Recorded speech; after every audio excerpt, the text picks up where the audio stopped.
Hi, love. So I have a very special guest all the way from Canada. Superstar Chris Webber is here to collaborate with us on Luxury Hairstylist this week, and I'm so excited.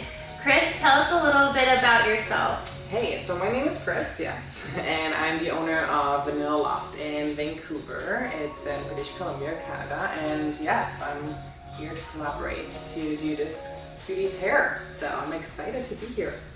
So we're gonna be so casual. You're gonna just join us right in the Wheeler Davis salon as Chris does a little hair technique on me today, and we're just going to talk and share secrets and tips, really comfortable in just the heart of the salon, just like you're with us. So I can't wait. Should we get started? Yes, let's get started. Let's get me in the chair.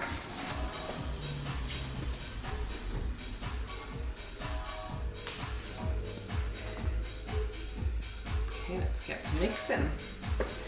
Let's do this. This is gonna be so fun.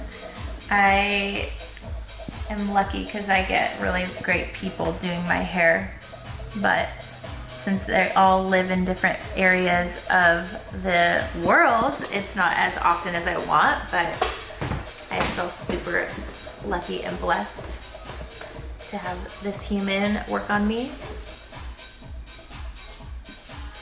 So I noticed you mixed two different bowls of color. One is 30 and one is 20. Why did you do that? Yeah, so with 30, we'll be working on your roots today to get them more brightened, get through that old color.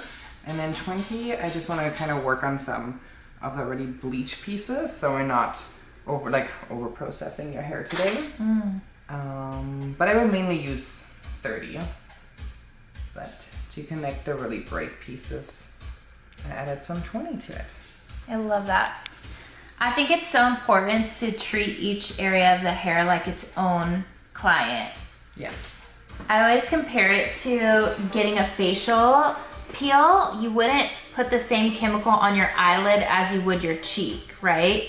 Because the skin around your eye is so much thinner than your cheek. So why do we use the same formula on the whole hair? It doesn't make sense, but I like to think of that in the same way that you do. It's so smart. And sometimes you can always start with like 30, with 20 if you're doing a full head, so you don't have to rinse right away. But yeah, we're doing like kind of a half head today, and we spread out the foils so we can use the same formulation the whole time until we get to the front. Back will be ready to. So Chris, you're like the Canadian version of me over there doing all these California beachy blondes in your area, right? Huge compliment. So yeah, so some people call me low. Just kidding. Well, I started hairdressing when I was I started hairdressing when I was 16, but I did my very first salon job when I was 13 or 14. I love that. I think if I were to go back, I'd probably end up doing hair. I originally wanted to go to art school because I just always felt so passionate about creating art or drawing portraits or painting, and at that time it just seemed like kind of out of reach, but my mom always wanted to be a hairdresser. Mine too. Oh, she did? Yeah, my mom wanted to go to hair school, but in that time her parents didn't let her go. So yeah, she told me that really late when I started already doing hair, so it's really cool. So did you always know that you wanted to specialize in these like beautiful, luxurious blondes, or did it take you some time to develop that skill? Tell me about that. Funny enough, so yeah, I did my training in Germany. That's where I grew up.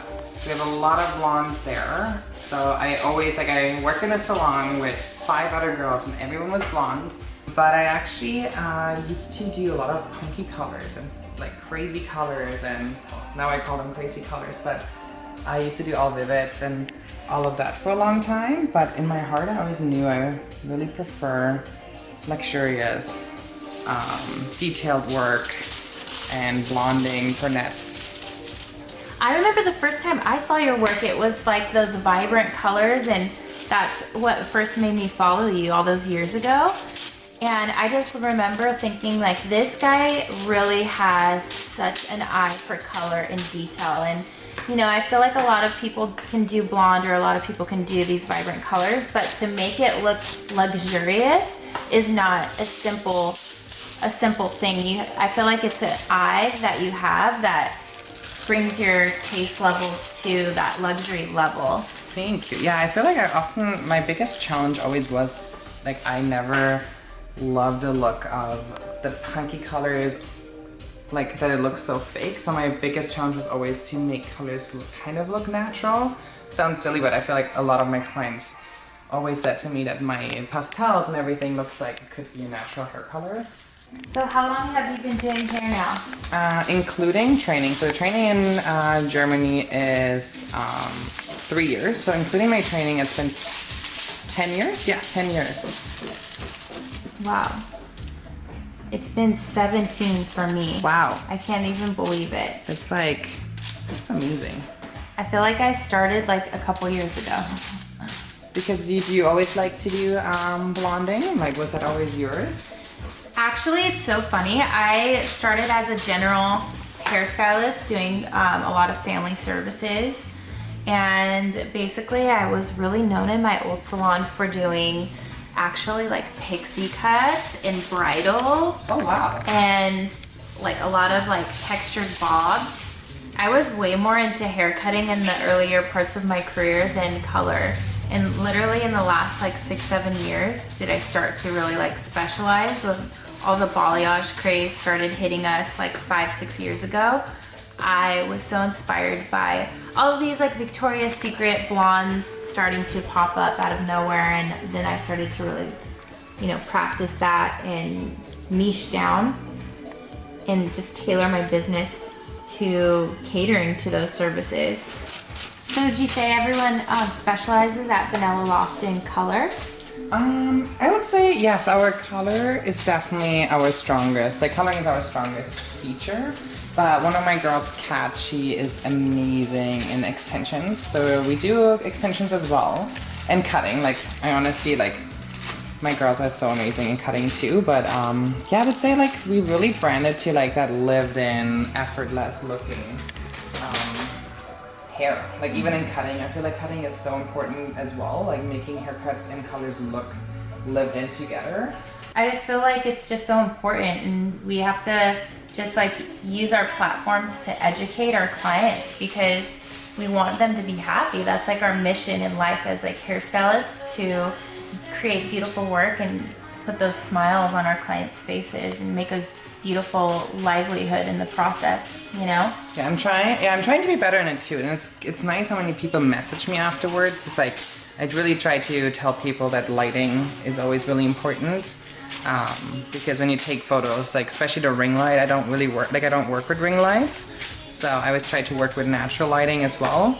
So always try to be really realistic with the lighting. Because so many people have expectations, and I'm like, you can make everyone look platinum in front of a ring light. Oh my gosh, I know. It's funny because like in winter months, I don't even bother taking photos. Like all my content creation is in like spring and summer. That's so true, yeah. In fact, I'm so stoked right now about having the sun back. I know. I think it's important when you're, as a stylist, you have an open mind. You are realistic about, you know, building a clientele, knowing it takes a lot of work to promote yourself. Like it's definitely, I feel like it's you as a salon owner, it's your job to promote everyone, but it's so much like you just have to put so much more work into trying to get referrals and things like that. And then just like hardworking and people who are, I don't know, think the same way about hair, like it's an art and you want people to just be very happy and your clients to be satisfied. I think it's like, my ideal stylist. But I have to say, my girls who work at Vanilla Loft are amazing. So they all have those things already. What is like a hard situation that you've had to deal with like keeping clients happy? Expectations.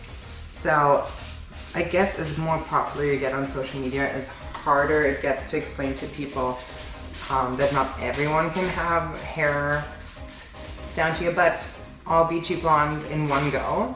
So I guess that's kind of hard. And just, yeah, like trying to book everyone in. I think, you know, when it comes to bringing in new clients, it's so important to just gain trust as soon as possible and just let them know that you're considering them as your client for the year. And then you're gonna take them, yes, for life. My bad, for life. And just, you know, create a series of miniature plans for them so that they know that you're not like a one and done, you know, unicorn, wizard, miracle worker that is gonna set them up to be disappointed. It's just getting them excited about like small wins and having them invest in that idea is just gonna set them up for these realistic expectations so that their hair can stay healthy and manageable. I'm a big believer in getting a consistency with, you know, hairstylists charging a consistent price across the board. And I think that changes when you have demand. It's just like anything, like supply and demand. If you have a hotel room that never gets booked out, it's not gonna be premium priced because it's sitting empty. Or if you have a hotel that's super popular and it's always booked out, like the rates reflect that. So I think, you know, when it comes to different areas across like the United States or in Canada, I think pricing should have a starting point, but I also think like your ability to be in demand is gonna change your price point, not just your mood, essentially. Well, and to add on that, I feel like, and I'm like that the person, if I have a new client in my chair and they tell me, you know, they want like a certain color and I give them my quote and they're like, wow, that's a lot of money. I really always ask like, what's your budget? Like maybe we can go and break the service into like 2 or 3 services and don't have it all in one. But yeah, I agree, like time, I try to be really time focused. Like I want to have like an hourly rate, really make sure every day kind of can look the same, to really like have like, be not too focused on it, like just literally have something set and but be realistic and yeah, have clients choose to break it up in a couple of services. Tell us all about your social media. How did you build it? Social media, yeah, actually I would say I had to do social media because when I moved here my English was really bad. So the only way I could really promote myself was with photos. So I started taking photos, then I started working with influencers. So love working with people who really share the same passion. And then just continue posting. And yeah, that's how I kind of started. So tell us about your salon and how you got started and what really inspired you to be a salon owner.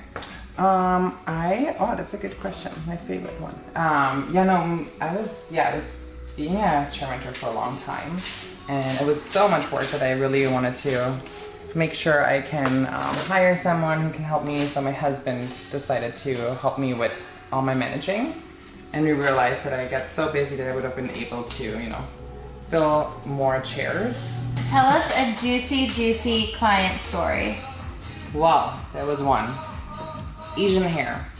Wants to be a white blonde as the filter on your Instagram account. Anyway, I always made her really light, but each time I did her hair, she, you know, wanted to be blonder and blonder, so it was super stressful because her hair couldn't handle as much anymore. So the one last appointment that we had, afterwards I let her go, was she was really like, she wanted to be white blonde, not silver, not gray, or like whatever she thinks is white, she wanted it. So I lifted her, did everything, and then her hair was like perfectly white. And I was like, okay, perfect, it's time to rinse. And she's like, no, I don't think so. Oh, I'm like, oh no. She's like, well, can I go to the washroom really quickly? I'm like, sure, but I have to rinse it. But it was, that like when it's already white. Yes. She was in there for 10 minutes. everyone was like, oh, she's pooping.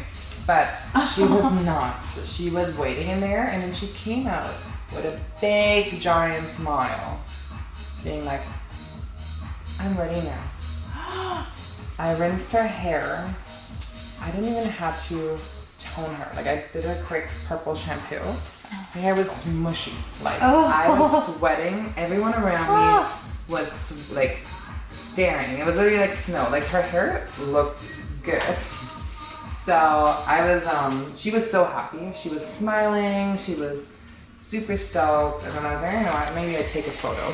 Oh my God. Funny enough, I actually got featured on behind a chair. Oh my God. But yeah, afterwards she was like, and then next time I want to be whiter. Oh Lord. And I was like, a wig. I literally was like, there is no next time after how you like, you know, disrespected my, like, you know, there could have been so much, like I could have totally burned all your hair off and it could have ruined my reputation. Yeah, I had to fire her. Chris, what do you think about the law of attraction and manifesting good things into your life? Yes, all about it. Like, honestly, and it's so crazy because I really, I just like live off that. Because, yeah, manifesting and like karma are so important to me. I can tell you a funny story. She's like, yes, please do. But yeah, the other day, for example, like I don't like not doing things right. So like I went to A&W and they forgot to charge me for a burger and I totally didn't realize until I got home because it was a busy day at the salon. And I realized, I was like, oh my God, like I didn't pay. And everyone around me was like, oh yeah, just, you know, free burger. Next day I felt still so guilty. I couldn't stop thinking about it. I went back. I actually didn't drive back. I walked back. So it's by my house. And I went in. They looked at me strange. So I paid for my burger. Afterwards, I went to buy things to make a salad. I get to the cashier and he forgot to put the avocado on it. And in Canada, we pay like $3.50, $4 for an avocado. I don't know how much it is here. But he told me, I told him that he forgot it, and he told me I deserve a free avocado today. So, karma happens. Every day, even in the small moments. That was a good one. And now you've manifested yourself right into our salon. Yes. You had that in your mind and then you just went for it. Well, the thing is, I literally, like, sometimes I just, like every time someone asks me, like, oh, what do you have as goals? I'm like, well, this is what I want to do. And in my head, I'm like, this is what I'm going to do. So, last foil.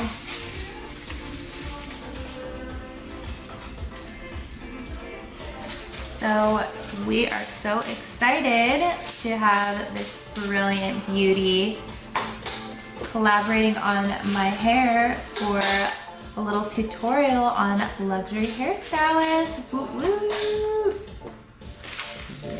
What a beauty. Hair foils. Oh.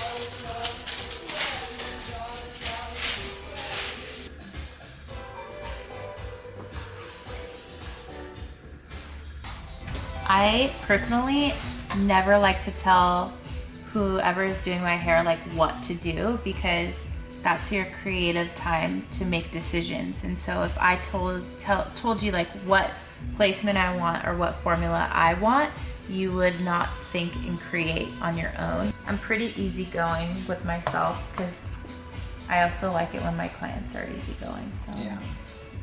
So we're back at manifesting and Yeah. karma. Yes. That's so true. It's kind of like it's like nice to be on the other side to see how it feels to get your hair done. Oh my gosh, it's so relaxing and so nice. I always think the same way when I go to a restaurant. It's like, why would I order something and then I let the cook make his meal and not ask for like something else? Because they will not do, there's a reason why they put certain things in. Just not cilantro. I don't like cilantro, but everything else.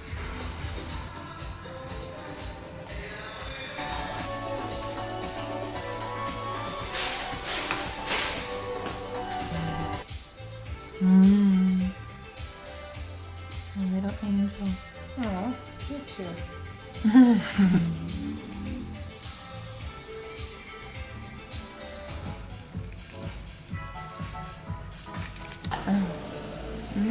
That smells good. Yeah, it luxury.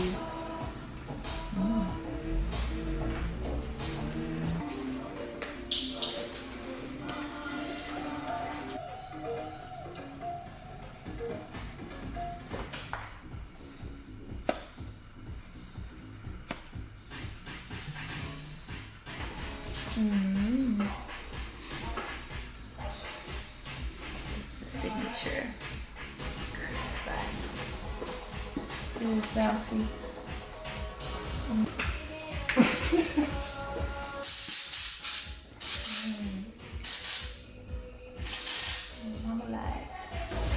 Oh my gosh, you're making me laugh so hard. We're both tired. You're like, I know. It's so funny. yeah, what do you think? I love it. It looks gorgeous. Thank you so much. I gotta be like straight face. You go like.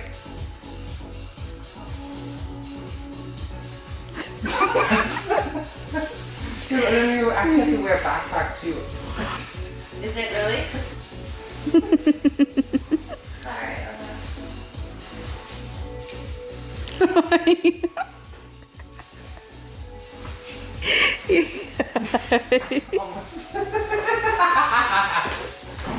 So here's my end result. Thank you so much for joining us, Chris. This was so much fun, and thanks for spilling your guts and helping us have some inspiration to take home into our salons. How can you not do something so gorgeous and such a gorgeous girl? I love my hair, and you guys already know Chris Webber, but I will link his Instagram right here for you, and hopefully you become just as big as a fan as I am of this man. Aww. He's amazing.